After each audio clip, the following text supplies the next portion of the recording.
X अक्ष पर बिंदु जो बिंदुओं ए -1, 0 और बी दे दिया है 5, 0 से समान दूरी पर है।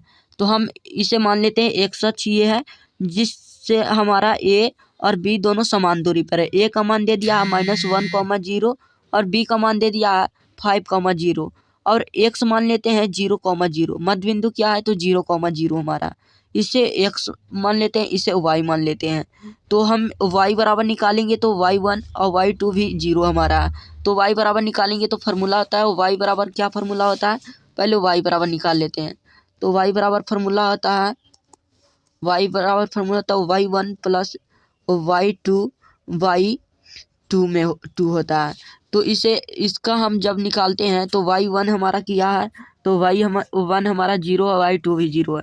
तो 0 + 0 + 0/2।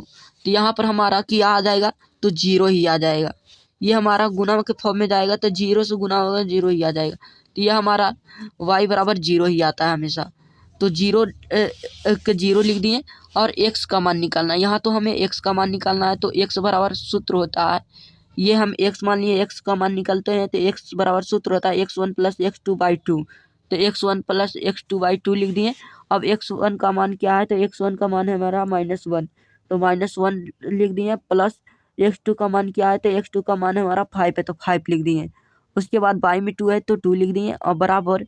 तो यहाँ पर 5 में से 1 जाएगा तो 4 बचेगा, 4/2 लिख दिए और काटेंगे तो 2 दूनी 4 कट जाएगा तो x बराबर 2 आ गया। तो हम लिख सकते हैं बराबर में लिख सकते हैं x का मान 2, तो 2, 0 लिख सकते हैं।